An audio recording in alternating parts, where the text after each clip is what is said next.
Caríssimos e caríssimas, bem-vindos, bem-vindas. Este quer ser mais um encontro nosso de filosofia e, desta vez, de forma bastante sucinta, nós queremos fazer uma espécie de revisão geral de tudo que foi discutido e visto, ou deveria ter sido discutido e visto, neste nosso primeiro bimestre de 2020. Nós vamos então tentar fazer um apanhado geral das discussões que foram apresentadas e tentar também, de uma certa forma, alinhar o discurso do início ao fim para mostrar essa coerência da nossa proposta filosófica. O nosso conteúdo hoje, ele vai se resumir a apresentar o surgimento da filosofia clássica ocidental, vamos deixar isso bastante claro. Depois, nós vamos falar sobre, assim, bem brevemente, os principais temas da filosofia, ou áreas de discussão da filosofia, e linkar a discussão da teoria do conhecimento, filosofia e verdade com a lógica, né, mostrando dessa maneira como que a filosofia contemporaneamente, atualmente, ela se mostra como bastante necessária. Vai ser uma discussão pontual, esperamos que tranquila, né, esclarecedora, e que possa trazer para todos nós uma fixação dos conteúdos que foram apresentados no nosso conteúdo programático, né, nosso plano de ensino, como o elemento ou os pontos a serem discutidos nesse primeiro bimestre. Primeira coisa, então, que nós temos de apresentar é recordar aquela história da filosofia, dos primórdios. A história da filosofia não como um todo, né, passando por suas várias etapas ou eras, mas falando do surgimento da filosofia. Então, nós nos perguntamos, primeiramente, o que vem a ser a filosofia? Todos nós falamos da origem das palavras, e quando falamos sobre a origem das palavras, quer dizer, a formação da etimologia da palavra, nós buscamos entender que essa etimologia, de uma certa maneira, ela explica a palavra em si mesma. Se nós partirmos desse princípio, nós podemos nos perguntar, e filosofia significa o quê? A filosofia é muito mais ampla do que a palavra filosofia significa. A palavra filosofia, ela vem de dois termos gregos, philos, que significa amor ou amizade, grupo, né? E sophos, sofia, que significa saber ou sabedoria. A palavra filosofia, então, ela vai ter como significado a expressão amor ou amizade pelo saber, amor ou amizade pela sabedoria, ou amor ou amizade pelo conhecimento. Então, isso é o que significa a palavra. Conceitualmente, porém, ao longo de sua história, o termo filosofia foi sendo reconhecido como conhecimento por puros conceitos. Aí vocês vão se recordar do que nós falamos de Deleuze e Guattari, quando eles fazem um paralelo entre a figura do sábio e o filósofo. Deleuze e Guattari afirmaram que o sábio pensa por figuras, por metáforas, daí as mitologias, ao passo que o filósofo pensa por conceitos, certo? E é ele quem define filosofia como conhecimento por puros conceitos. São eles, né, na verdade, Guattari e Deleuze. Filosofia também pode ser entendida como uma visão de mundo, certo? Ou, mais restritamente, como uma concepção de vida que a pessoa adota para seu uso pessoal. É quando alguns dizem, por exemplo, que todo mundo tem a sua filosofia, certo? A filosofia vai ser colocada enquanto essa visão pessoal da realidade do mundo, ela muitas vezes é colocada ao lado de ideologia. Quando alguns dizem todo mundo tem a sua ideologia, outros podem dizer todo mundo, cada um tem a sua filosofia. Muito bem, mas a filosofia, ela é entendida, nesse caso, como um conhecimento por puro conceito, ou uma ciência originária, como alguns falavam, né? Que era a mãe de todas as ciências, a busca das causas últimas de todas as coisas. Como surge essa filosofia ocidental? Então, a filosofia ocidental, também conhecida como a filosofia grega clássica, ela surgiu, como nós sabemos, lá na Magna Grécia, aquela região toda, não é? Parte da Europa, o Oriente Próximo Asiático, né? O norte da África, essa região toda aqui, não é? A Magna Grécia, aqui surge a filosofia grega, também conhecida como a filosofia ocidental, clássica, certo? É nessa região aqui. Quais foram os elementos que contribuíram para o surgimento dessa filosofia grega? Não são poucos aqueles que afirmam que pelo menos 5 elementos estiveram presentes aí. Vão falar que, primeiro, a própria constituição da cidade-estado, a polis grega. Tendo surgido uma cidade autônoma, né, com um governo autônomo, várias características se fizeram presentes de modo a impulsionar o surgimento da filosofia. Não a filosofia em si, mas aí está algo bastante importante para a filosofia, que é o pensamento abstrato. Pensamento abstrato, nós entendemos, é aquele pensamento mais amplo, conceitual, como Guattari e Deleuze nos dizem, e que foi bastante assim desenvolvido, ou melhor, lançado, aprofundado, discutido e criando uma corrente de pensamento, foi fundado esse tipo de pensamento, sobretudo na visão de Platão. Nós iremos falar mais adiante. Ou seja, a busca por ideias gerais. Então, a abstração é aquele tipo de pensamento que deixa de lado características particulares dos seres e se concentra nas características mais essenciais. Certo? Então, quando nós fazemos uma abstração a respeito do animal cavalo, o conceito de cavalo é uma abstração, porque nós deixamos de lado todas as características particulares de cada cavalo que existe. Nós não pensamos mais no cavalo A, B, C. Nós pensamos em uma ideia geral de cavalo que sirva para qualquer cavalo concreto, real, que nós encontremos. Essa ideia geral, né, um animal de 4 patas, com crina, né, 2 orelhas pontiagudas, olho redondo, né, 2 narinas enormes, rabo, né, que trota, que tem casco, que relincha, outras características mais. Vejam, elas são independentes de características particulares físicas dos cavalos que encontramos no dia a dia. Então, sempre que falamos de abstração, estamos falando dessa forma de pensamento e raciocínio que abstrai, extrai, tira de algum ser as suas características mais gerais e essenciais que sirvam para, como falamos, uma categoria de seres e não para apenas um ser. Então vejam, essa polis, ela vai permitir esse tipo de situação. Por quê? Porque a polis grega, ela possuía uma ágora. Eram as praças públicas onde ocorriam as discussões. Discussões que eram operadas pelos cidadãos. Não vamos entrar agora aqui no mérito de quem eram os cidadãos da Grécia antiga ou clássica, não é? Mas os cidadãos ali deveriam discutir os rumos da cidade. Essa discussão dos rumos da cidade levavam os indivíduos a irem além dos seus problemas particulares. Eles precisavam abstrair de seus problemas particulares. Um outro elemento, a moeda. As cidades gregas, cada qual possuía a sua moeda. Eram dezenas de moedas, conforme eram dezenas de cidades-estado. A moeda, ela também é importante pelo seguinte, ela leva as pessoas a irem além do valor de troca de um objeto. O valor de troca talvez não seja o termo adequado, mas ir além de uma mensuração da necessidade imediata. Por exemplo, eu quero um porco e alguém tem galinhas. E o outro tem cordeiros. E eu tenho uma vaca. Quantos porcos compensam uma vaca? Eu posso trocar a minha vaca por um porco, 2 porcos? Eu posso trocar a minha vaca por 5 cordeiros? Eu posso trocar a minha vaca por 100 galinhas? Então, é uma coisa bastante concreta e que varia de situação para situação.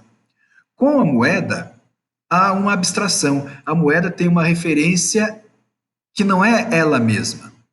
Por exemplo, ainda hoje, se nós pegarmos uma nota de R$ 10, uma nota de R$ 5, uma moeda, qualquer que seja, o valor desse objeto não se encontra nele mesmo.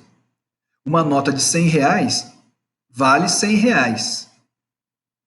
E o que é que me dá sustentação? A justificativa, a garantia de que essa nota vale R$ 100. É todo um sistema financeiro, bancário, né, que vai falar de lastro, etc, etc. Mas vejam, o valor não está na moeda em si, está no que ela representa.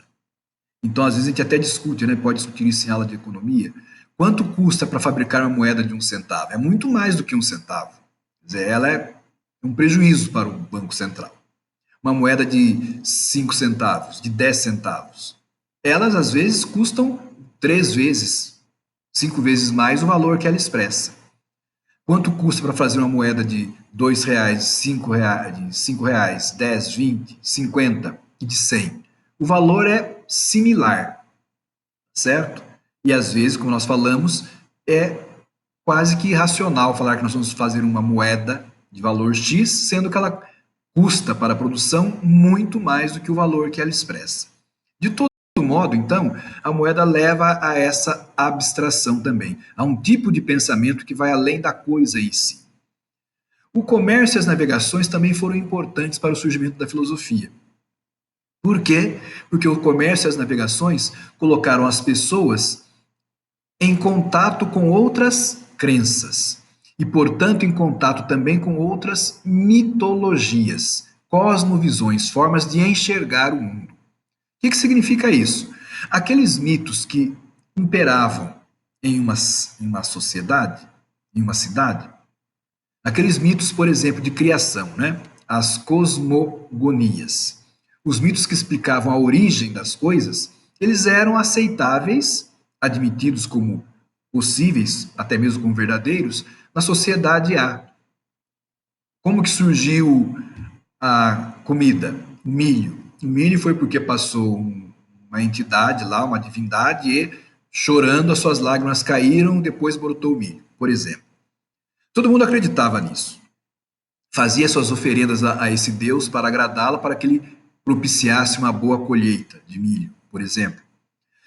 Quando ocorriam as viagens, comércio, né, com povos estrangeiros, lá eles percebiam que a explicação para o milho era outra. Talvez a explicação para a origem do milho fosse justamente o contrário. Né? Era um Deus que estava bravo, que jogava faíscas na terra, e essas faíscas queimavam, por exemplo, a grama, a pedra, ou queimavam pessoas.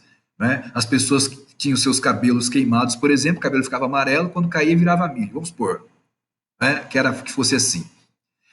As pessoas diziam, mas é assim? Não, lá é de outro jeito. Assim, não, a nossa que é verdadeira, porque a gente vê aí de vez em quando, né, de um vulcão ali por perto, cuspindo chamas, né, brasa, fumaça, lava. Você tá vendo? Olha lá, o Deus está nervoso, vai jogar de novo o fogo aqui em nós vamos queimar o cabelo. Vai ter, então, plantação, colheita boa de milho ano que vem. Eu falei, não, é o contrário, lá ele está chorando. Vejam, quando as pessoas começavam a questionar as suas visões ou cosmovisões, elas poderiam relativizar os mitos. E isso abria espaço para uma busca mais racional das coisas. Essa busca racional implicava uma outra forma de abstração, ir além da aparência e buscar uma explicação que fosse plausível, aceita por todos os povos e não por um povo, uma cultura apenas. Outro elemento, as escritas.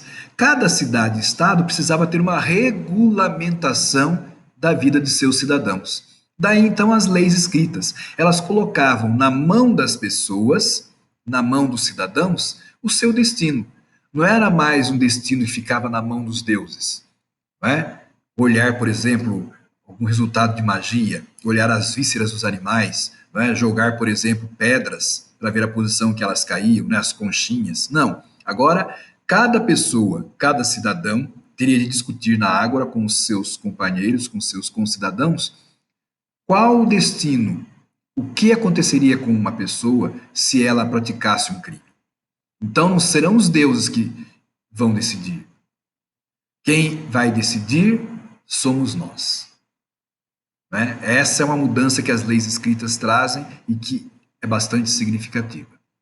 E também a literatura, sobretudo as epopeias como Odisseia, Ilíada, assim por diante. Elas foram importantes por qual razão? Porque elas trouxeram para as pessoas a fantasia. E nesse caso dessa literatura das epopeias, muitas das ações de transformação da vida das comunidades, muitas dessas ações são feitas por pessoas comuns. Odisseu, por exemplo, vai brigar contra os deuses para ele conseguir a libertação do seu grupo, né, dos navegadores que estão com ele atravessando, né, os oceanos. Ele vai conseguir fazer com que o destino aconteça, não mais dependendo dos deuses. Tanto que ele chega a afrontar os deuses, né? Ele fala assim, quem construiu tudo isso aqui, o cavalo, né, de Troia? Quem conseguiu vencer o exército A, B e C? Quem destruiu o inimigo X ou Y? Fomos nós, seres humanos. Não foram os deuses. Então, esta é uma situação também que é bastante peculiar desse momento. E é assim, então, essa é uma realidade que ocorre em boa parte do que nós falamos da Magna Grécia.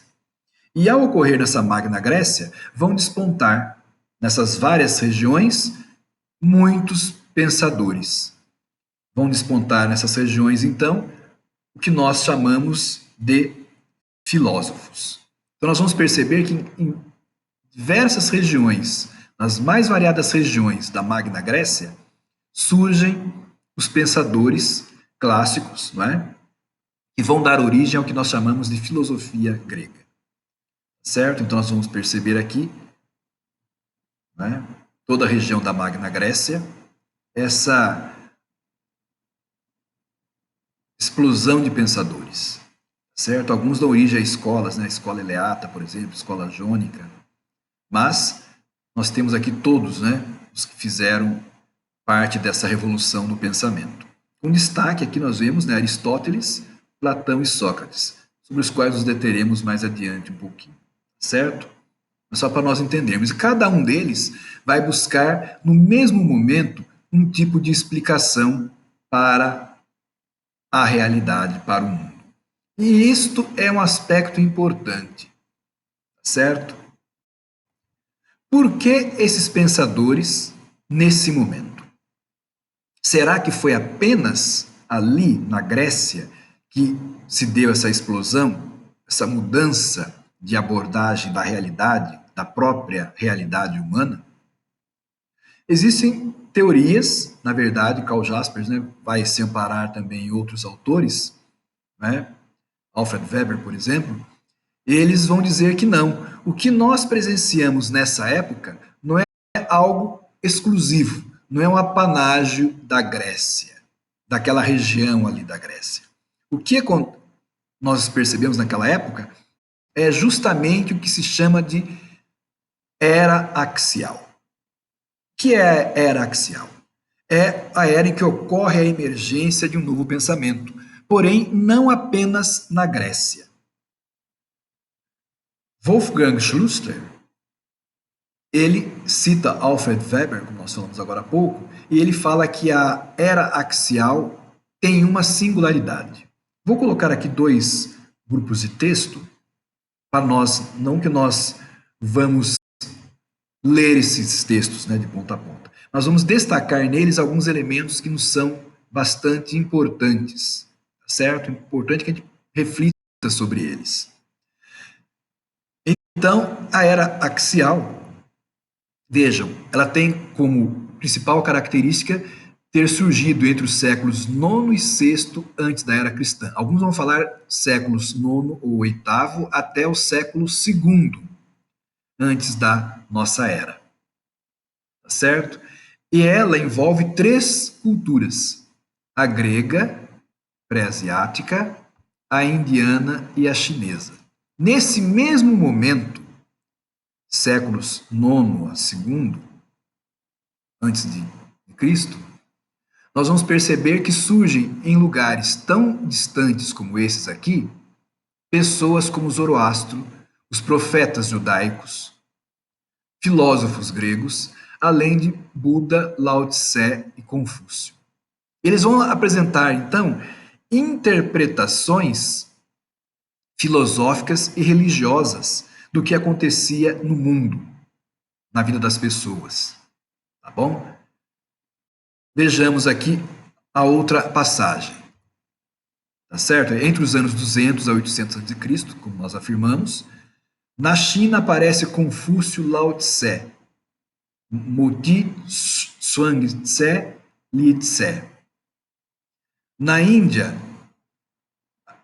os Upanishads, além de Buda. Aparecem também no Irã, Zaratustra, ou Zaratustra. Tá certo? Na Palestina, profetas como Elias, Isaías, Jeremias e Deutero Isaías. Na Grécia, Homero, os filósofos Parmênides, Heráclito, Platão, Tucídides, Arquimedes. Então vejam, neste mesmo momento, em vários lugares do mundo, digamos assim, sobretudo naqueles continentes, né? A Ásia ali, né? Nós podemos falar que está da Europa, não é? Na Grécia, então a Índia, a China, o Oriente Médio ali, próximo asiático, e a Grécia, ocorre esse movimento. Alguns vão afirmar que isso se dá porque a produção já melhora. Existe mais alimento, né, uma escassez menor, portanto, e algumas pessoas podem se dedicar mais à reflexão. E é por causa disso que naquele momento ali, as pessoas começam a refletir de uma forma similar. Então essa era axial seria uma era, uma época que, segundo Karl Jaspers, uma era que forjou o ser humano, a pessoa que, como nós conhecemos hoje, com essa maneira de pensar, de interagir, assim por diante. E isso forjou a humanidade porque ocorreu em vários lugares, ao mesmo tempo, lugares de grande concentração humana, de grande reflexão. Aqui nós estamos vendo, então, a era axial. Vocês observam que a data varia muito, né? 900 a 400, 800 a 200, 800 a 400. O que interessa é que há um núcleo ali, entre 800 e 400, que é o comum e é onde surgem muitos desses pensadores, sobretudo dos filósofos, que estão realmente mais ou menos nesse período aqui. Então vejam, esse período provoca uma mudança de pensamento na Grécia, na Judéia, no Irã, na Índia e na China. É algo quase que contemporâneo. Se nós pensarmos numa escala ampla da história da humanidade, foi contemporâneo.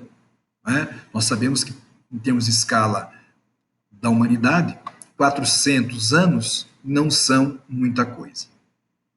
Aliás, não são nada, né, na perspectiva histórica.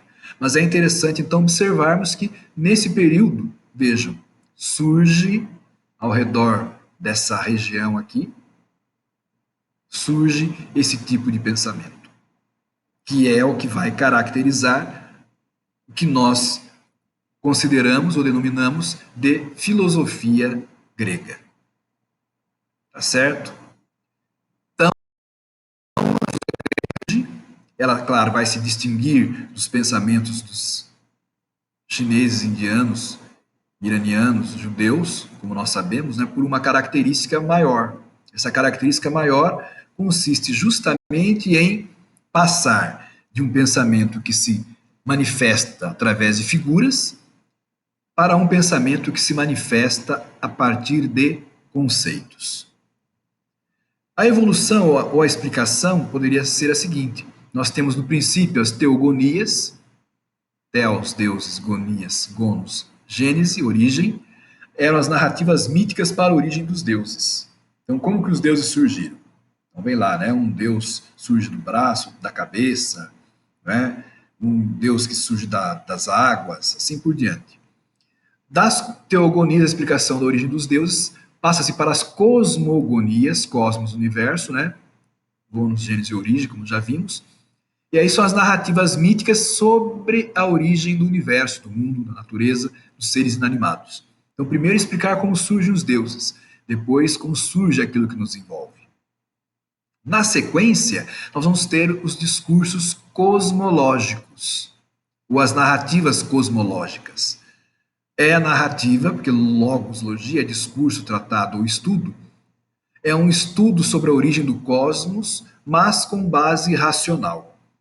Então, há uma superação daquelas primeiras explicações mitológicas, falando da origem, né? Aqui Zeus e seus filhos, a origem dos deuses, a partir do Deus maior, Zeus, né? Não se busca mais a explicação de Deus e dos deuses. O que se vai buscar agora é a origem do cosmos, da natureza, de tudo que nos envolve, mas de uma maneira racional. Como é possível? Como que existe tudo que nós vemos? Por acaso, por trás de toda essa diversidade, existiria aí um elemento originário? Então, a partir desse questionamento, os primeiros filósofos, eles vão afirmar ou vão teorizar que a origem do universo, desculpe, a origem do universo, ela tem um elemento comum, ou melhor, tem um elemento originário. Tudo que existe no universo tem um elemento originário. Para uns, como Tales, é a água. A água nos seus vários estados, líquido, sólido e gasoso, vai formar o que existe no nosso universo. Tá bom? Para Anaximandro, seria uma substância indeterminada, o infinito, que eles já peiram. Anaxímenes vai falar que esse elemento originário é o ar. Para Pitágoras, número. Tudo é número, afirmava Pitágoras. Né? Para Heráclito, falava sempre o devir, né, o vir a ser, a constante mudança das coisas, o fogo, até pela sua forma, né, mutante. Parmênides, que falava sempre da permanência, né, e vai dizer então que esse elemento é o ser. Né? Outros, como Empédocles, ele vai falar que esses elementos são o fogo, a terra, a água e o ar, que vão se aproximar ou repelir de acordo com os princípios do amor, a atração, a filia, e o ódio, neicos. Certo? Essa é a visão de Empédocles. E, por fim, uma visão que, de certa forma, até hoje, ela se mantém ou se manteve, né, até pouco tempo, a visão de Demócrito, de que tudo é formado por átomos. Por que eu disse que essa visão se sustentava até há pouco? Porque para Demócrito, tomo é divisão e há uma partícula negativa, né, em grego. Então, para Demócrito, haveria uma partícula indivisível, né, que seria o átomo, que formaria todos os outros seres. Tá certo? E hoje, claro, nós sabemos a divisão do átomo, por isso que eu disse que até pouco tempo era a visão que se sustentava, que havia esse elemento último, né, indivisível. Mas a visão de Demócrito, desculpe, ela se sustentou durante milênios, para nós percebermos que com o uso da razão é possível nós buscarmos explicações duradouras. Pois bem, esses filósofos, eles buscavam as explicações para o universo, para as coisas. Mas há uma ruptura quando, após esses filósofos, surgem os chamados três grandes filósofos da Grécia Antiga, né? Sócrates, Platão e Aristóteles. Esses três grandes filósofos vão, digamos assim, instaurar uma ruptura, porque eles não estão mais preocupados com uma visão física das coisas. Eles não buscam mais uma explicação para a physis, para a natureza. Eles vão buscar explicações que estão para problemas que estão além das questões físicas. Questões que estão metafísica, além da física.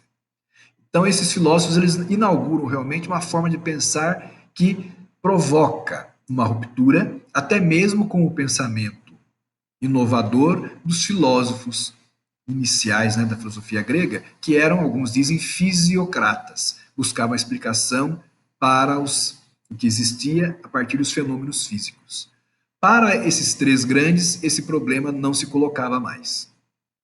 Então nós vamos encontrar aí o nosso primeiro sábio, né? Sócrates. Vejam, ele vai existir no século V ao século IV. Está dentro daquela era axial que nós discutimos há pouco. E ele tinha todo um método, né, de discutir, de conversar com as pessoas, que era o chamado método da maiêutica. Ou seja, ele interrogava as pessoas com uma certa ironia, sempre colocando dúvidas sobre as respostas das pessoas. À medida que as pessoas iam respondendo, ele ia fazendo mais perguntas, até a pessoa reconhecer que ela não conhecia aquilo que afirmava inicialmente conhecer ou dominar. Isso levava Sócrates a afirmar justamente que sábio é aquele que conhece os limites da própria ignorância. Uma vez reconhecendo os limites da própria ignorância, o que vai acontecer? A pessoa que realmente desejasse saber iria buscar a verdade ou uma resposta, né, convincente para o seu questionamento. E ao ser interpelado, desculpe, muitos falavam assim para ele, você é bom para perguntar, mas você nunca responde nada. E ele dizia, né, Sócrates dizia, só sei que nada sei. Né? Mas ele está sempre em busca. Né? Ele falava que a função dele, assim como sua mãe fora parteira, ele dizia que a função dele era partejar ideias, ajudar as pessoas a colocarem para fora as ideias, os conceitos verdadeiros que elas tinham, mas que não eram capazes de chegar a eles por conta própria, por comodismo, por influência de outras ideias, nem sempre verdadeiras, né, mas que eram senso comum nas sociedades onde viviam. Todos sabemos que por ele questionar então os conceitos vigentes na sua época, Sócrates foi condenado, né, acusado de estar pervertendo a juventude, foi condenado à morte, tendo seu fim através do veneno, bebendo cicuta, certo? Mas ele tinha um discípulo, tão inteligente quanto, né, que era justamente aquele que anotava tudo que Sócrates falava, seus diálogos, porque Sócrates não deixou nada escrito, e esse discípulo, então, é ninguém mais, ninguém menos que Platão. Platão, século V ao século IV, né, antes da nossa era, vejam, ele vai dizer que uma vida não questionada, uma vida que não é questionada, não merece ser vivida. Então ele segue o pensamento de seu mestre, não é? Ele vai falar que a coisa mais indispensável a um homem é reconhecer o uso que deve fazer do seu próprio conhecimento. Algo que mais tarde Kant vai resgatar, não é? Que nós precisamos ter a ousadia de saber, de buscar fazer uso do próprio conhecimento. Pois bem, Platão, ele, ao afirmar que nós precisávamos buscar o próprio conhecimento, ele vai argumentar que nós não podemos parar na mera aparência das coisas, não podemos nos deter aí. Nós precisamos ir além. Ele diz que os nossos sentidos nos enganam, certo? Que tudo que nós vemos é aparência, engano, ilusão. Que para nós conhecermos a verdade, nós precisamos ir além, conhecer a verdadeira essência das coisas. E a essência das coisas só pode ser encontrada em um outro mundo que não é esse mundo das aparências. É o mundo das ideias. O mundo das ideias que Platão denomina de hiperurânio. Hiperurânio, então, é esse mundo que vai além, certo? Que está além. É um mundo do qual nós fazíamos parte, né? E ao nascermos, nós viemos para esse mundo aqui onde nós estamos. Com essa passagem, né, do mundo das ideias para esse mundo concreto, de uma certa maneira, nós esquecemos todas as coisas. E aí o nosso processo aqui, no nosso mundo, é um processo de recordar as ideias que nós já contempláramos numa outra dimensão.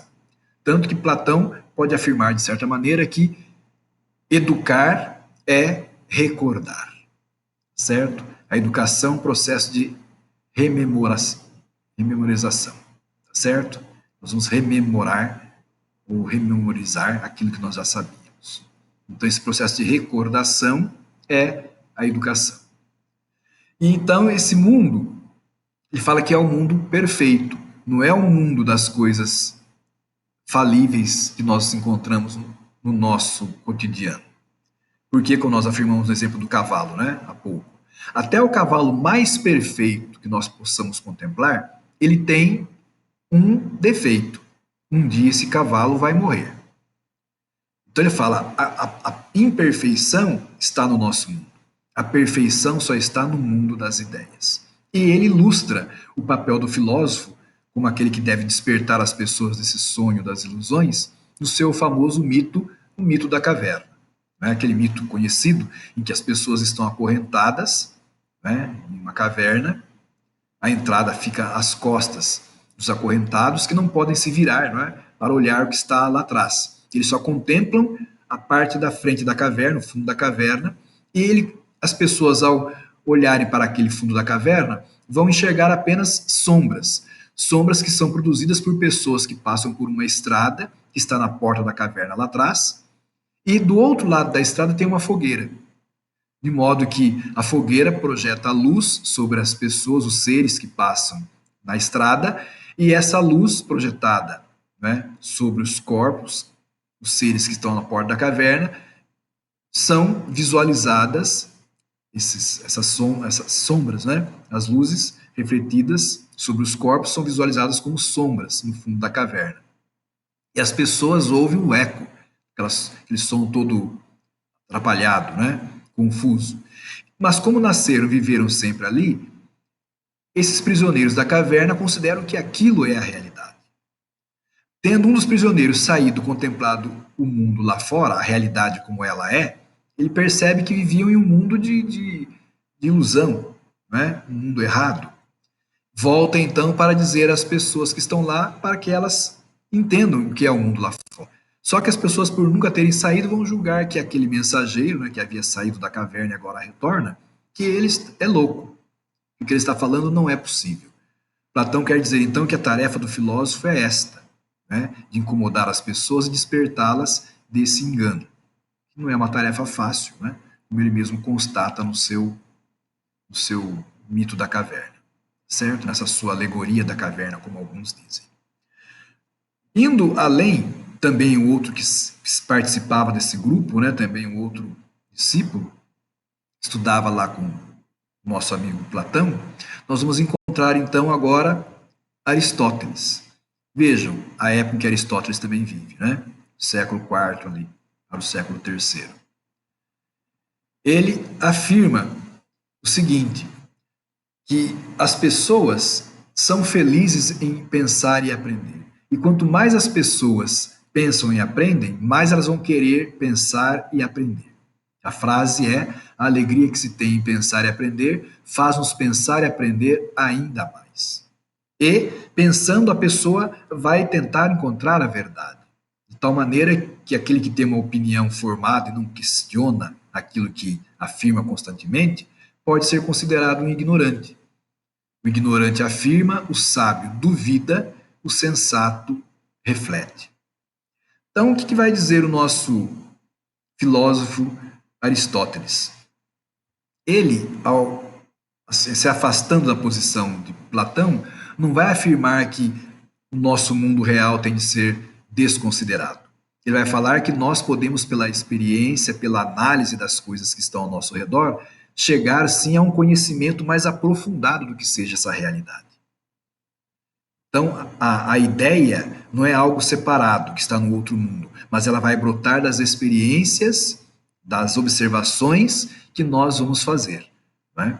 Então, com esse pensamento, Aristóteles, ele, podemos dizer assim, ele coloca as bases para a experiência, né? Para a experimentação, para a própria ciência. Tanto é assim que ele cria a taxonomia, uma primeira divisão das ciências, falando das ciências físicas e das ciências metafísicas, né? Ele fala que é possível, sim, pelo uso da razão, a partir da observação das coisas, dos seres, nós desenvolvermos um conhecimento superior que nos liberta, sim, da ignorância, mas não recusando o mundo. Vejam, vem aquela esteira do questionamento lá atrás de Sócrates, a recusa da opinião fácil de Platão e a busca de um conhecimento mais crítico a partir da observação da natureza. Então, Aristóteles ele vai falar que o pensamento, sim, ele também pode se enganar, e para que ele atinja verdades que sejam plausíveis, esse pensamento ele precisa seguir uma regra. Essa regra será apresentada pelo que ele designou como lógica, a lógica formal que nós veremos no encerramento quase dessa nossa discussão aqui. Então, a partir desses autores, a filosofia ela vai se aprofundar ou se desdobrar em grandes áreas. Nós vamos falar da axiologia, que é o estudo dos valores ou experiências valorativas. Vamos falar da filosofia moral ou ética, que vai refletir sobre os valores, normas e regras que orientam a nossa vida. A filosofia política, né, que vai falar justamente aí das relações de poder, né, por que devemos seguir as normas, por que devemos conceder obediência a governantes, assim por diante. A estética ou filosofia da arte, né, vai refletir sobre o belo, né, a dimensão do belo, da estética na experiência das sociedades. A lógica, que vai estudar as leis do pensamento, da argumentação válida, né, as regras do silogismo, por exemplo. A teoria do conhecimento, também chamada de gnosiologia, às vezes fala-se de epistemologia, mas há uma discussão a respeito, porque a epistemologia, nós vamos ver, está mais ligada à filosofia da ciência. Então, a gnosiologia, ou teoria do conhecimento, fala sobre o próprio conhecimento, sua veracidade, seus limites, né, possibilidades, assim por diante. O que é conhecer, qual a validade desse conhecimento, e a filosofia da ciência ou epistemologia, que discute justamente a possibilidade de um conhecimento científico válido. Então, esses são o arcabouço do nosso início, né, da filosofia. Ela se constituiu assim e depois ela vai se desdobrar com alguns problemas. Nós elegemos dois problemas, que é justamente falar do conhecimento e verdade. Essa discussão, então, é o que nós sugerimos como a discussão sobre lógica e teoria do conhecimento. A lógica e a teoria do conhecimento trazem para nós a questão da verdade. A ideia de verdade, de acordo com os filósofos clássicos, né, ela significava sempre uma correspondência entre o discurso e a realidade. E na lógica formal aristotélica, ele coloca lá um princípio.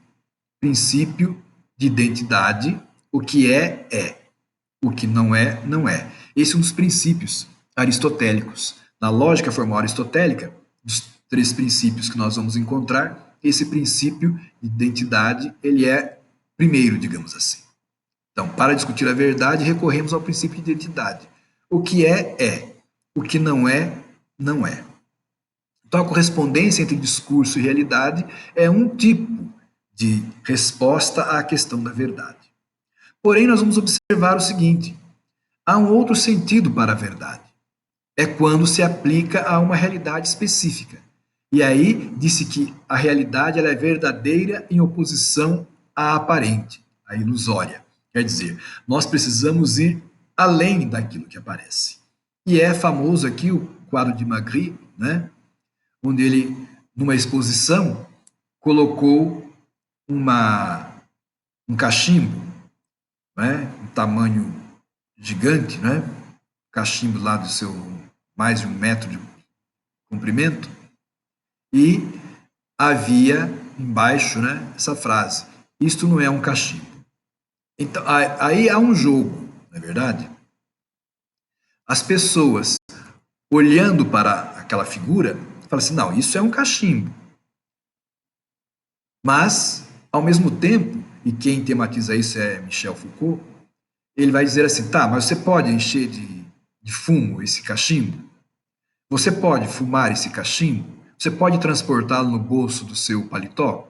Então ele vai dizer: então não é um cachimbo. Mas você olhando para a figura, você diz: sim, mas é um cachimbo. É um cachimbo ou é uma representação do cachimbo? Então aí começa a discussão sobre a ilusão não é? Algo que nos remete a uma realidade, mas não é realidade. Às vezes encoberta a realidade. Então esse é um aspecto que nós podemos levar adiante também com uma discussão maior sobre aquilo que a gente vê e aquilo que a coisa realmente é. E alguns autores tematizam isso, vão até mesmo atribuir a alguns filósofos, como Maquiavel, essa expressão sobre a realidade e a aparência, ou o engano. Alguns dizem que essa tradição, então, inaugurada lá por Platão com a sua teoria das formas, né, e a pressuposição de que a essência está além, em oposição, né, às aparências, então alguns vão dizer que a verdade é atingir a essência da realidade, o ser da realidade, uma discussão ontológica. A ontologia é o estudo do ser. Então, a ontologia seria o estudo necessário. O que é o ser de alguma coisa? E aí, portanto, alguns fazem até essa montagem, não é? Uma frase de Maquiavel: todos veem o que você parece ser, né? Por uma questão aí jamais da sociologia ou da psicologia. Mas o que importa é realmente nós pensarmos isso, que na discussão filosófica há uma busca pela ontologia, né? Uma busca pelo ser das coisas. Há até mesmo uma brincadeira, não é? Chama-se de ente, as entidades, os entes, são aquilo que nós encontramos no nosso dia a dia. São os vários entes. Ser é a essência, é aquilo que faz com que um determinado ente seja ele e não outro. E aí a brincadeira é essa, que eles falam qual é o ser do ente, né? Quer dizer, o ser de uma entidade. O que é que faz com que um cavalo seja cavalo e não seja jegue, jumento? Por mais próximos que eles sejam, pelo menos quanto à sua anatomia, né? Um burro não seja um cavalo. O que é que faz com que um cachorro não seja um gato? O que é que faz com que um sapo não seja, por exemplo, um elefante? Não é uma questão anatômica que está em jogo, mas é uma questão do ser, da essência, certo? Então, e essa é uma preocupação que passa, sobretudo, pelas ciências. A própria história da ciência mostra que não existe uma coisa, né? Uma teoria, uma proposição que possa ser designada como verdadeira. Não no sentido de que não existam verdades, mas no sentido de que as teorias elas podem mudar. As teorias elas se baseiam nas leis que são observáveis, replicáveis, né, reproduzíveis e são universalizáveis. Né? Nós podemos universalizar determinadas leis para determinados fenômenos. Dadas tais circunstâncias, esses fenômenos devem ter estes procedimentos, esses comportamentos, né, sempre. Mas pode ser que essas leis que nós observamos e formulamos sobre determinados comportamentos ou seres, pode ser que isso em determinado momento mude. Ou pelo avanço das técnicas, ou por elementos externos que interfiram, né, ou por experimentos que possam ser feitos, inovadores, que antes não poderiam, por ausência de alguma condição. Isso pode alterar alguma lei. Essa lei vai fazer com que a teoria também mude. Então, nesse caso, nós dizemos que essa teoria verdadeira, ela é mutável, ela é verdadeira enquanto se sustenta, né? Ela é provável, certo? Ela é a mais provável explicação para um fato, mas não quer dizer que ela seja a derradeira, a última ou a única explicação para um determinado contexto. Então isso é bastante interessante. Para a ciência, a veracidade, ela é algo que está sob a égide, né? Sob o manto da probabilidade. É o mais provável agora é isto. Mas pode ser que, sob uma outra perspectiva, em um outro momento, nós consideremos a realidade explicável de outra maneira. O que acontece é que nós percebemos as coisas no nosso dia a dia. Estamos agora falando da nossa experiência e não mais da ciência em si, né? Então, a nossa experiência que nós encontramos no mundo, na nossa experiência existencial, nós vamos percebendo as coisas.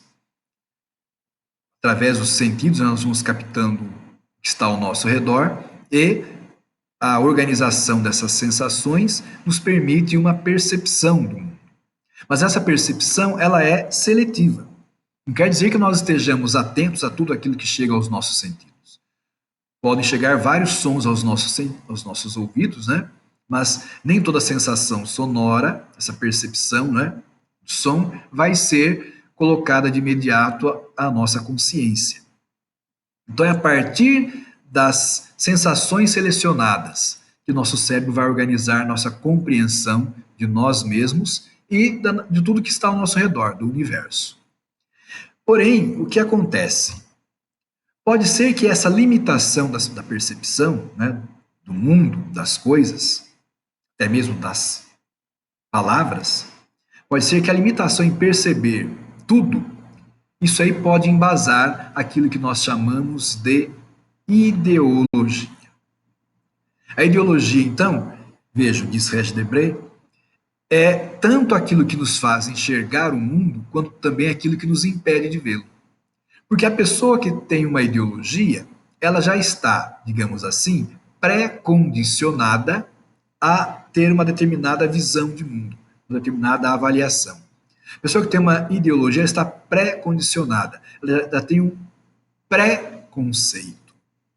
Quer dizer, a pessoa tem um preconceito sobre as coisas, ela não avalia, não analisa, não julga agora. Ela traz aqueles conceitos prévios e já os sobrepõe à realidade, como se o seu juízo particular fosse a realidade.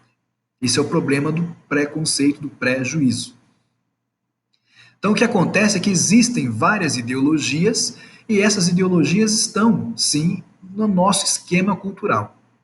Como nós falamos, as próprias narrativas sobre a ocupação aqui das Américas por europeus são narrativas que brigam entre si. Né? Falar, por exemplo, que o Brasil, a população brasileira, é o resultado da união amigável, afetuosa de três povos, né? Ou três raças, como alguns dizem, né? O branco europeu, o indígena nativo e o negro africano, falar que o Brasil é o resultado dessa união amigável, é uma narrativa que quer encobrir a realidade e justificar alguns aspectos dessa realidade ainda hoje. Porque nós sabemos, por uma outra narrativa, uma outra visão histórica, que houve um processo de invasão, né? Dizimação de alguns povos, subjugação de outros, escravização e tráfico de outros povos, e isso é a realidade, porque os estudos assim mostram. Né? Nós temos estudos, temos fatos materiais, por exemplo, né? Restos aí de documentos que provam, né? Anotações que provam a existência de tráfico, ainda que alguns doutos, né? Rui Barbosa tem mandado queimar muitos desses escritos, ou todos esses escritos, né? Mas nós temos ainda restos de Casa Grande, né? Museus que mostram lá os grilhões. Então, nós não podemos perder de vista os objetos, os fatos, os elementos concretos que ajudam a embasar as reflexões, as ideias que são formadas. Um preconceito, um prejuízo vai distorcer essas coisas, certo? Mas então nós devemos perceber que a ideologia, ela está nos nossos esquemas mentais. Porém, existem 3 ou 4 grandes concepções de ideologia. Nós falamos de um sentido, né? Uma concepção etimológica que foi fundada por Destutt, que tentou criar uma ciência que estudasse as ideias. Né? No período iluminista, ele pensa que seria necessária uma ciência para estudar as ideias para que nós pudéssemos desenvolver um pensamento mais límpido, mais claro a respeito das coisas. Então ele fala que seria necessário uma ciência que estudasse as ideias, uma ideologia. Uma outra concepção de ideologia é a chamada concepção neutra. É aquela concepção que fala que ideologia é simplesmente o conjunto de ideias, né, que todas as pessoas têm. Então as ideias, valores, como ela enxerga o mundo, como ela pensa a respeito de tudo que existe, se tem vida depois da morte ou não, se a loucura é uma doença, né? Se existe doença mental ou não, se é bom torcer para o time A em vez do time B. Essas ideias que as pessoas têm sobre as coisas, independentemente de juízo moral, o conjunto de ideias que uma pessoa, que um grupo tem, é a ideologia dessa pessoa e a ideologia desse grupo. Então, essa é uma concepção neutra. Todos, segundo essa concepção, têm uma ideologia. Outros vão afirmar, já assumindo uma concepção negativa, fundada por Marx, né, ou mais ligada a Marx, essa concepção negativa afirma que a ideologia, de fato, é um conjunto de ideias erradas, incompletas, distorcidas, falsas, que tem um objetivo, uma pretensão: encobrir, distorcer a realidade. A ideologia, então, ela é muito ligada a uma classe social. E a classe dominante vai tentar sempre colocar para a classe dominada, classe mais subalterna, vai tentar colocar para essa classe a sua ideologia, a sua forma de enxergar o mundo, que é falsa, que é distorcida, para que a classe dominada, assumindo essa ideologia, que não é sua, mas é da classe dominadora, ela seja dominada. Então, às vezes, aquela ideia de que a pessoa é pobre porque é preguiçosa, né? A pessoa, às vezes, está morando na periferia porque ela não é empreendedora, não é assim? Que a mulher realmente tem que ser submissa ao homem porque ela é mais fraca, é menos inteligente. Então, às vezes, a pessoa assume essa ideia, aí no caso eu fui além da classe, né? Mas eu vou explicar depois o porquê. Mas essa ideia de que pobre, então, a classe proletária, os pobres, eles são pobres porque são preguiçosos, porque não são empreendedores. Se o pobre assume essa ideologia, pronto. É o que os dominadores estão querendo. Eles vão ter que me valorizar porque eu sou rico, e sendo rico é sinal de que eu sou melhor. Eu sou mais empreendedor, a riqueza é resultado do meu esforço, não porque eu roubei, né, não porque eu herdei, e assim por diante. Então eu tenho fazendas, tenho terras porque eu sou melhor. Mas a terra, então, antes não tinha ninguém. Né? Então essa discussão não é colocada. Né?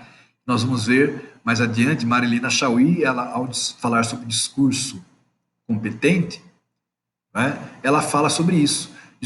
A ideologia é um discurso lacunar, é cheio de lacunas.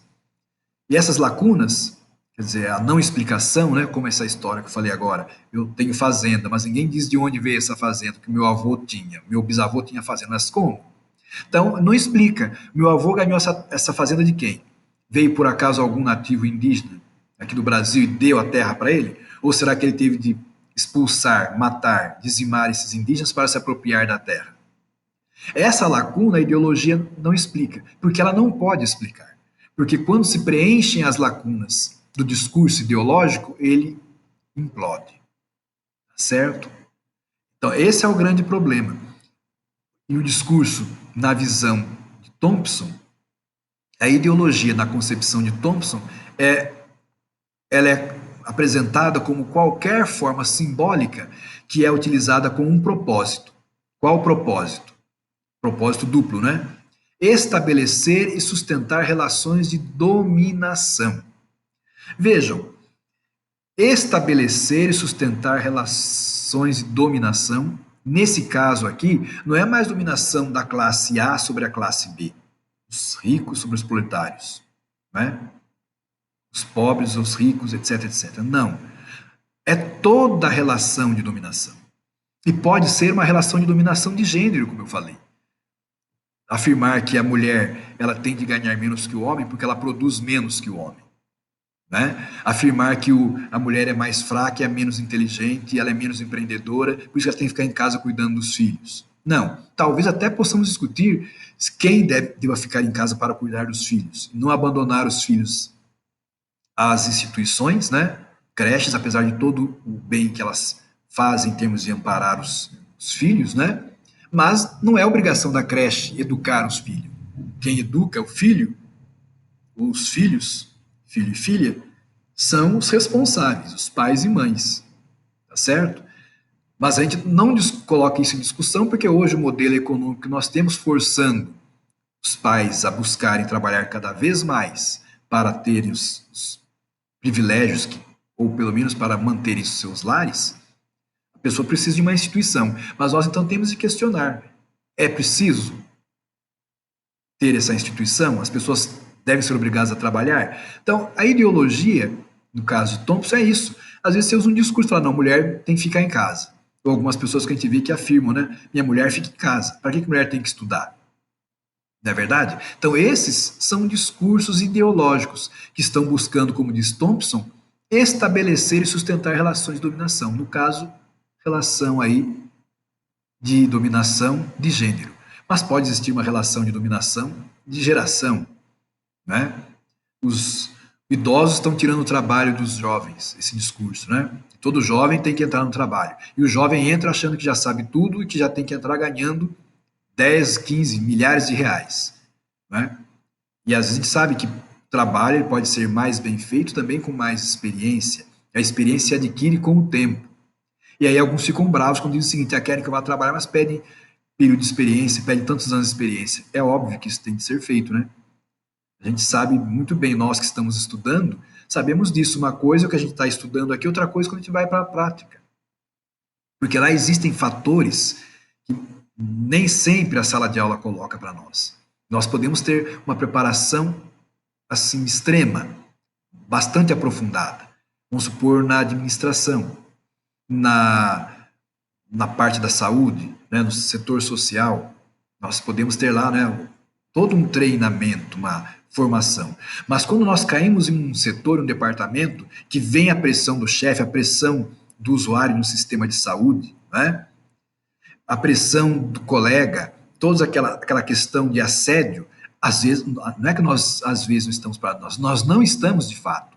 Porque aquilo é uma situação real que coloca em risco o seu emprego, o meu emprego.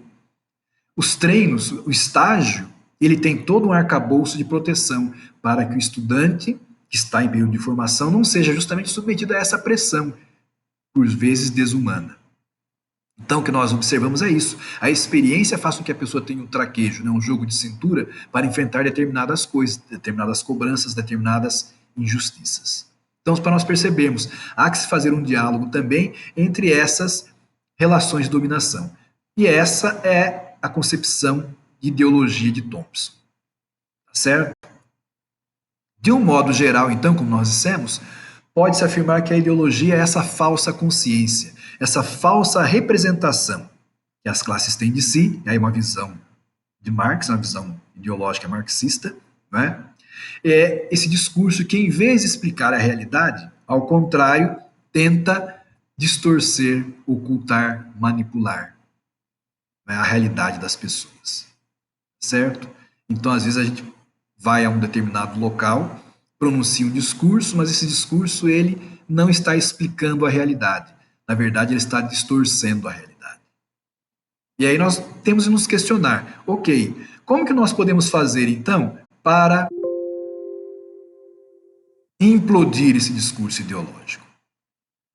O que nós podemos fazer para que esse discurso ideológico ele deixe de ser um discurso que prevaleça sobre todo mundo, né? Um discurso que nos conduza a equívocos, né? E possa ser destruído, para que não seja usado para nos persuadir, para nos enganar, para nos ludibriar. Então nós sabemos, nós entendemos que um dos caminhos, não é o único caminho, mas um dos caminhos para isso encontra-se justamente na ferramenta que a filosofia nos propõe, que é o rigor lógico. A lógica vai nos auxiliar a confrontar a ideologia. A ideologia e a situação extrema da ideologia, que é a alienação. A alienação, nós falamos, é quando a pessoa não tem mais o seu centro de decisão em si mesma, mas esse centro de autodeterminação, de decisão, está fora dela. São outros que determinam o que a pessoa vai fazer. Isso porque, às vezes, tem essa ideologia tão introjetada que ela não é capaz de verificar em si mesma as condições para a sua emancipação. Então, o rigor lógico e o pensamento crítico são eles que vão nos auxiliar a essa superação. O que vem, então, a ser essa lógica? Como nós afirmamos, a lógica é a parte da filosofia que se volta para o estudo e discussão da construção do pensamento. Nós podemos dividir, ou melhor, a lógica ela pode ser dividida, sobretudo, em dois tipos: a lógica formal ou aristotélica e a lógica dialética. Nós aqui vamos nos centrar na lógica formal ou aristotélica. Essa lógica formal aristotélica, ela vai falar que o nosso pensamento, ele se estrutura, se organiza a partir de três elementos, que são o conceito, o juízo e o raciocínio. O conceito é um termo.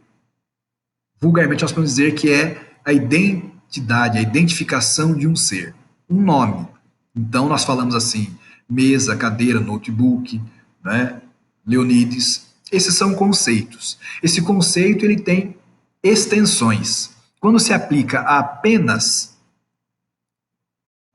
um indivíduo, nós falamos que a extensão desse conceito é particular. Quando a extensão, a quantidade de seres a quem se aplica um conceito é um grupo, parcela de um grupo, nós falamos que é um conceito particular. Então, por exemplo, quando eu falo que alguns paulistas são linenses, tá vendo? Do conjunto de paulistas, pegamos aqueles que residem ou que nasceram em Lins. Isso é um conceito particular. E, por fim, universal. Quando nós falamos, por exemplo, pessoa. Esse conceito ele é universal porque abarca todos os seres que têm aquelas características que as coloquem nesse grupo, nesse conjunto. Pois bem, além dessa concepção aí, do conceito, o juízo, nós vamos ver mais adiante também, pode ser chamado também de proposição, ele vai correlacionar dois conceitos, afirmando ou negando uma identidade entre eles. Certo? Por exemplo, eu digo, a luz está acesa. Estou correlacionando aí dois conceitos, aceso e luz. A porta é verde.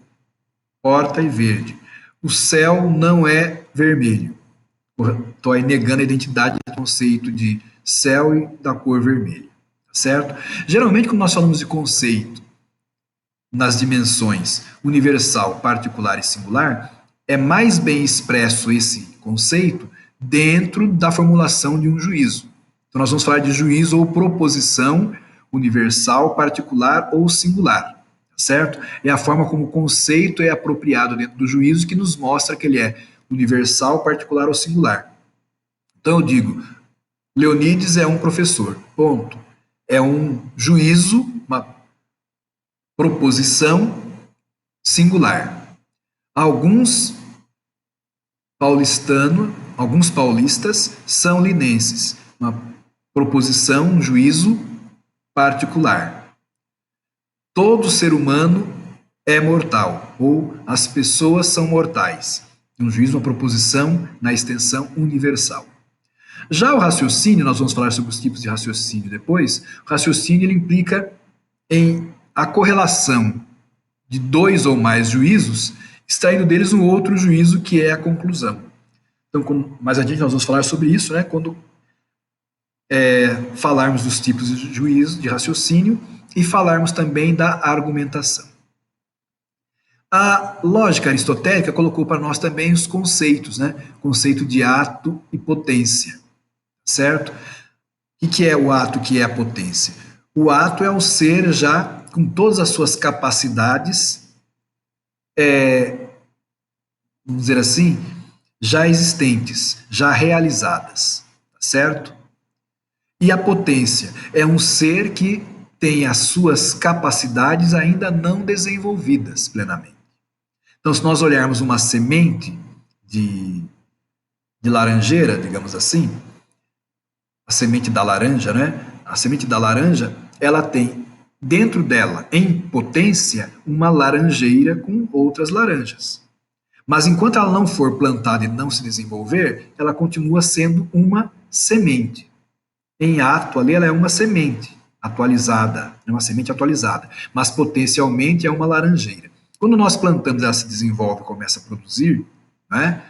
Aquela semente já não existe mais. E aquela laranjeira que existia em potência na semente, agora é uma laranjeira em ato. ela atualizou todas as potencialidades que estavam inerentes à semente, certo? Então nós podemos dizer que uma criança é um adulto em potência. Quando já é um adulto, o adulto é aquela criança, né? Que potencializou todas as características. Então, eu, adulto, sou hoje adulto em ato. Quando eu era criança, eu era um adulto em potência. Os princípios, nós há pouco falamos de 3, né? São 4 princípios, mas é que causalidade nós iremos discutir aqui com uma outra forma, né? Uma outra maneira de expressar enquanto teoria da causalidade. Então, nós falamos que princípios são identidade, não contradição, terceiro excluído e a causalidade. Quer dizer, tudo que existe tem uma causa, mas nós colocamos a causalidade como uma teoria da causalidade. Tá? Então, princípio de identidade, o que é, o que não é, não é. Princípio da não contradição, nada pode ser e não ser ao mesmo tempo sob as mesmas condições. Certo? Às vezes algo pode ser e não ser ao mesmo tempo, mas não sob as mesmas condições. Se eu tenho 3 lápis, o lápis A tem 5 centímetros, o lápis B tem 10 centímetros, o lápis C tem 15 centímetros. O lápis B, que tem 10 centímetros, ele pode ser ao mesmo tempo maior e menor, grande e pequeno, dependendo da correlação que nós fazemos, se é com o lápis A de 5 centímetros ou com o lápis C de 15 centímetros. Então ele pode ser maior e menor ao mesmo tempo, mas vejam, não sob as mesmas condições. Certo? Mas as mesmas condições não é possível um forno estar frio e quente ao mesmo tempo. Tá bom? Se ele está a 350 graus, né? Agora, se você comparar o forno doméstico com o forno industrial, tudo bem. O forno doméstico a 350 graus, ele é menos quente do que um forno industrial que chega, às vezes, a 3.000 graus, né? Lá numa fundição. O terceiro excluído, de 2 proposições, né? Verdadeiras, falsas, uma delas você tem de excluir, não é possível ter, né? Uma mesma afirmação verdadeira e falsa ao mesmo tempo. Você tem de excluir uma terceira alternativa, ou sim ou não, tá certo? E a teoria da causalidade é essa, né, que seria um princípio, mas uma teoria, que fala que tudo tem uma causa, tá certo? E as causas são essas aqui, a causa material, formal, eficiente e final. A teoria da causalidade fala que tudo que existe tem uma causa, e tem uma causa material. Por exemplo, a madeira, tá certo? É uma causa material. Causa formal, eu vou pegar essa madeira e vou transformá-la em uma mesa. Causa eficiente, eu, carpinteiro, que estou transformando aquela madeira, nesta forma aqui de mesa. A causa final é a ideia, o para que houve essa ação. Né? Eu construí uma mesa para servir de suporte para a minha alimentação, para os talheres, né? Para usar um notebook e assim por diante. Alguns filósofos vão afirmar então que a causa final é a última na realização, mas ela é a primeira na intenção. Quer dizer, eu vou agir porque eu tenho uma intenção já de onde eu quero chegar, do que eu quero fazer, mas só vou conseguir a realização, o alcance da causa final ao término. Quer dizer, eu tive a intenção, mas eu só vou poder ter aquilo que eu intencionei ao término de uma ação. Aí nós voltamos aos conceitos de ato e potência, certo? Então, dessa forma, a lógica aristotélica, né, formal, nos coloca esses elementos do pensamento. A proposição, então. A proposição, ela é constituída pelos termos, né? Como nós afirmamos, os termos são aqueles conceitos, as palavras, né, que identificam os seres. Então, como nós falamos, o termo, conceito, designa uma coisa, certo? Mas a proposição, então, ela vai organizar esses termos. No caso, ela vai organizar afirmando ou negando a identidade entre eles. Então, no caso, as proposições afirmativas são aquelas que atribuem alguma coisa a um sujeito. S é P. A camisa é azul, certo?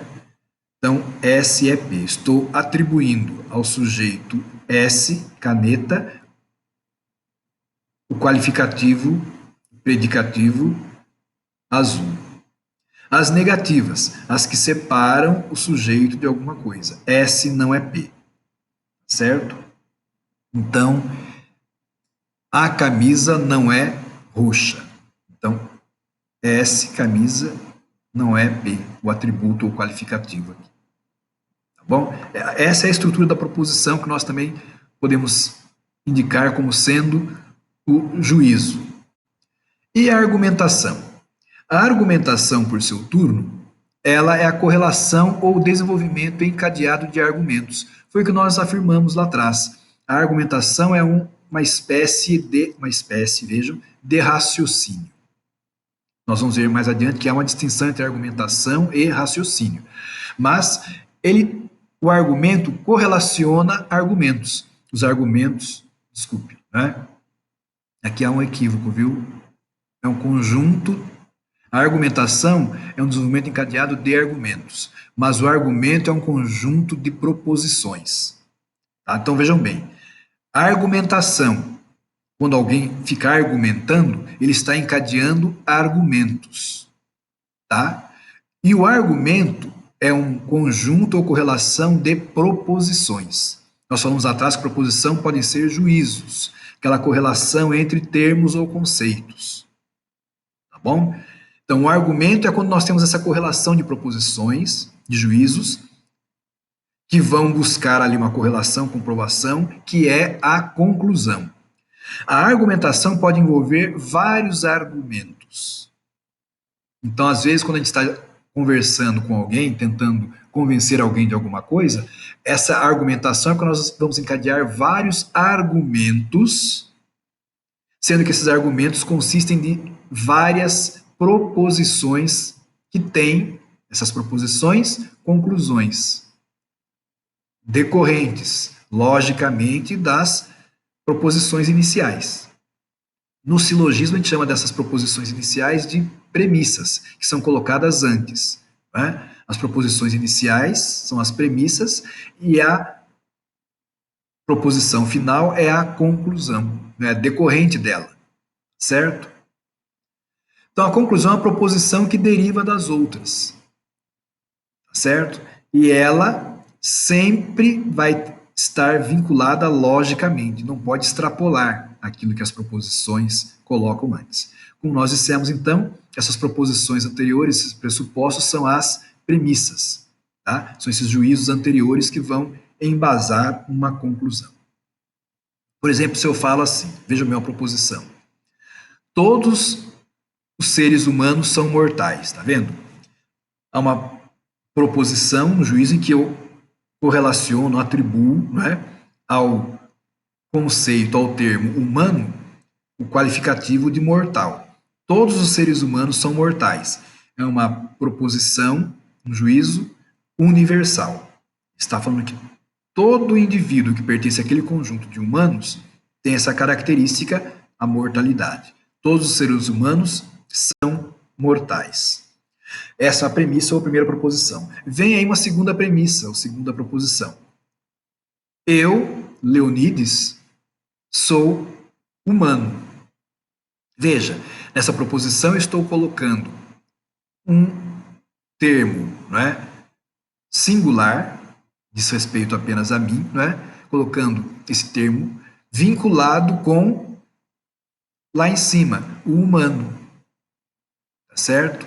Eu sou humano.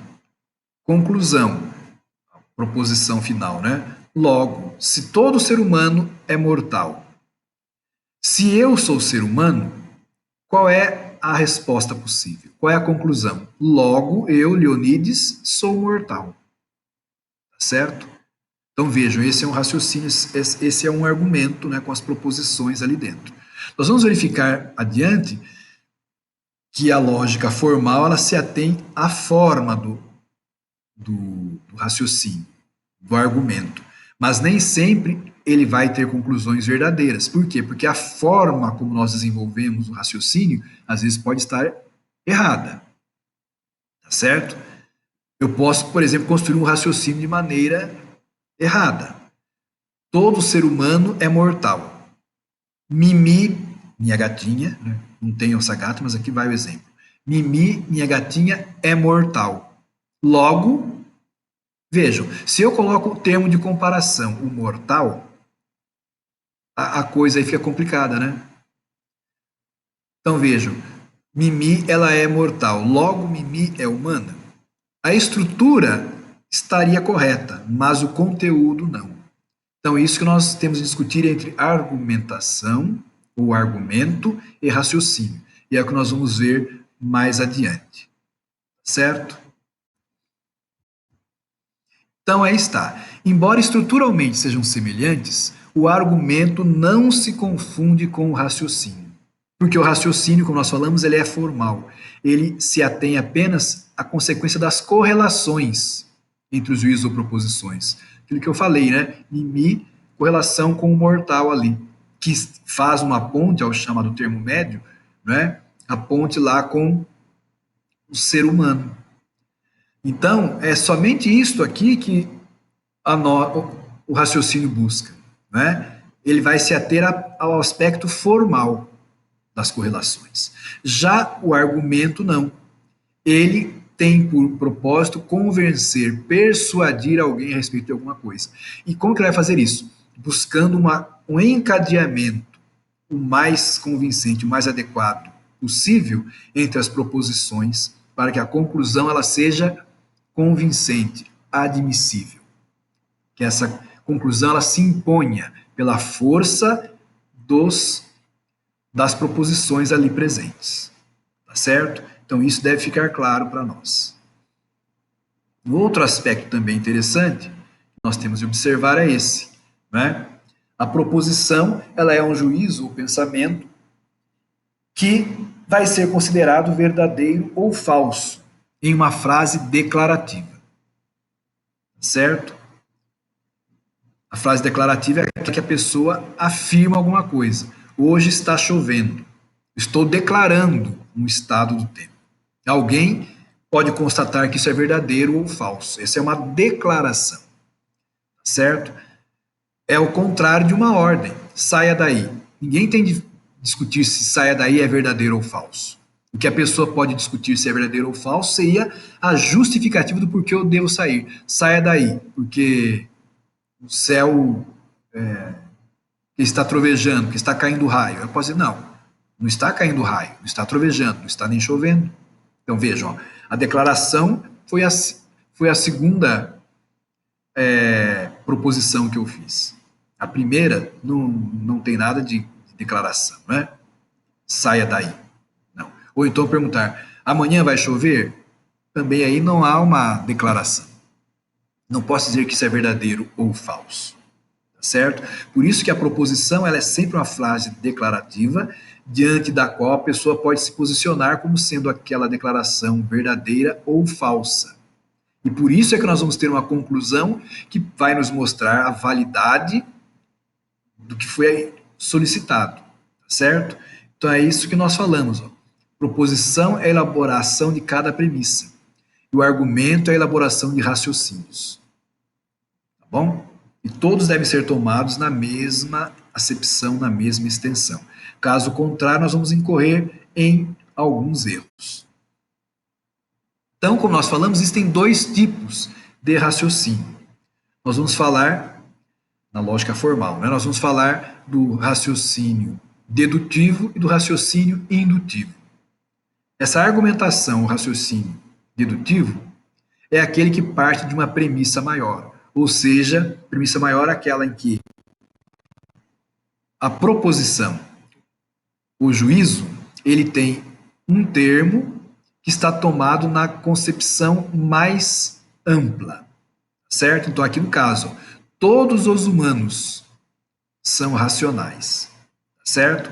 Então, nesse caso aqui, nós temos um termo, né, na extensão universal, de tal maneira que essa proposição aqui, esse juízo, ele é maior, tá? Ele está tomado numa extensão maior. Guillaume é racional. Nesse caso aqui, nós temos uma proposição singular, porque Guillaume é um indivíduo. Então, vejam, entre a proposição maior e a proposição menor aqui, nós temos um termo que faz a ligação entre eles. Esse termo, como vimos em outras explicações, é o termo médio. É o termo que faz a mediação entre a proposição universal e a proposição singular ou particular. Ao fazer essa mediação, coloca os dois termos em vinculação. É o que aparece aqui na conclusão. Todos os humanos são racionais. Guillaume é racional. Portanto, Guillaume é humano. Vejam, o raciocínio dedutivo porque atribui aos singulares ou particulares os qualificativos que são universais. Certo? Já o raciocínio indutivo, ele opera de maneira inversa.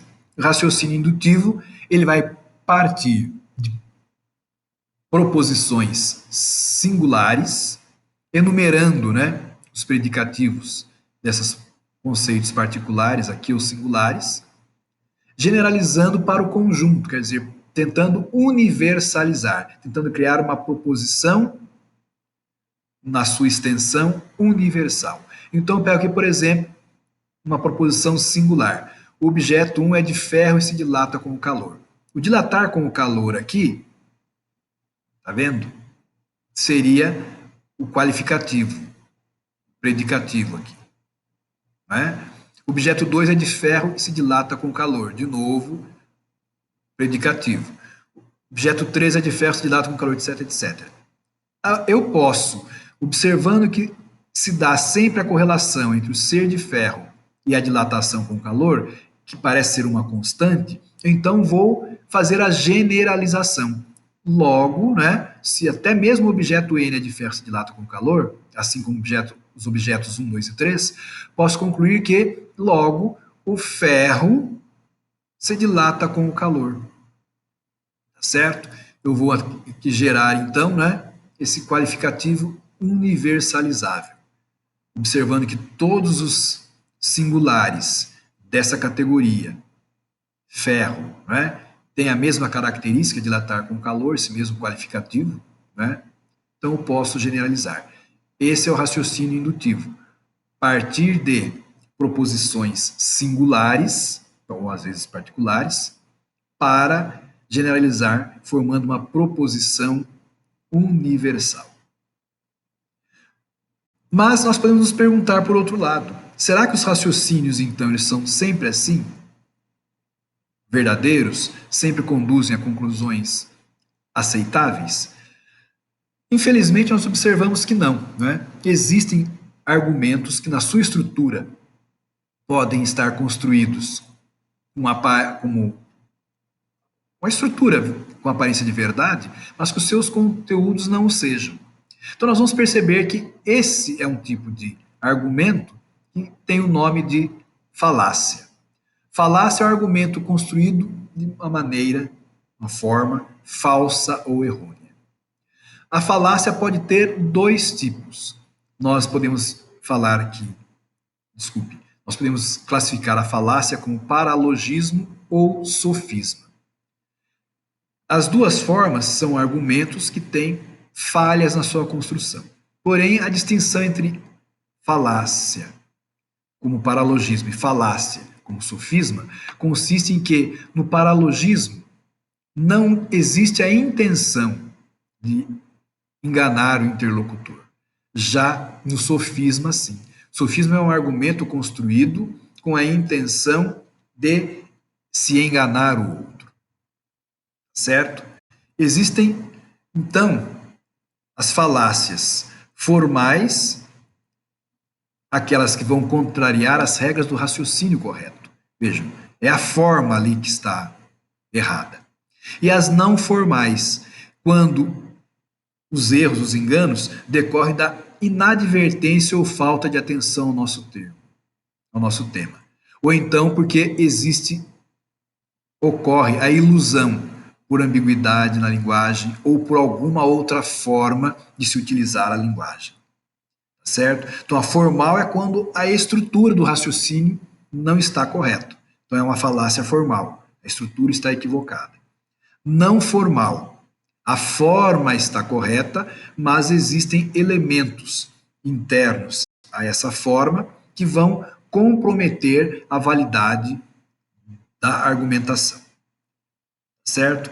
Vejamos então alguns tipos dessas falácias. Tá certo? Alguns tipos simples, corriqueiros, são esses aqui. Argumento de autoridade é aquele que a pessoa coloca a força da argumentação não no argumento em si, mas porque o outro é uma autoridade. Então eu digo assim: todos devem tomar o café X. Por quê? Porque a celebridade tal só toma esse café. Quer dizer que o café é melhor porque aquela pessoa toma? Não, não tem nada a ver uma coisa com a outra. Mas aí a gente apela para a autoridade de alguém para que essa autoridade chancele essa escolha. Então falar é melhor comer carne de porco a comer carne de frango. Por quê? Porque essa é a dieta de, sei lá, Paul Newman. Certo? Pode ser bom para ele, não quer dizer que seja para todo mundo. Certo? Argumento contra o homem é o contrário, né? Argumento de autoridade às avessas. É quando nós, para defendermos uma ideia, nós vamos denegrir outra pessoa. Então, vou te dar alguns exemplos, né? Fulano de tal, ele bebe durante o dia. Então, ele não pode ocupar o cargo de gestor de tal empresa por essa razão.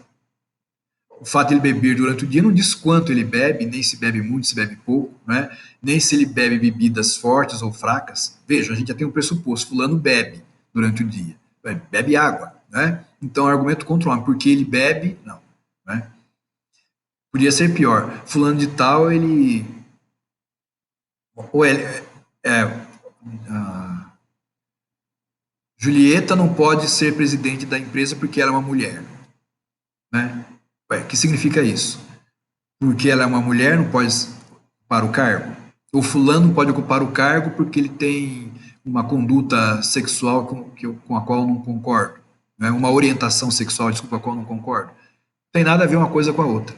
Né? Então, algumas pessoas, vou colocar aqui um exemplo bastante assim, delicado, de Heidegger. Ele simpatizou-se com o nazismo durante um período de sua vida. Né? Então fala assim, a filosofia de Heidegger não vale nada, porque Heidegger foi simpatizante dos nazistas. Vejam, não tem nada a ver a filosofia dele com o posicionamento ideológico dele, político ideológico. Se ele usasse essa filosofia para justificar nazismo, aí seria uma outra coisa. Bom?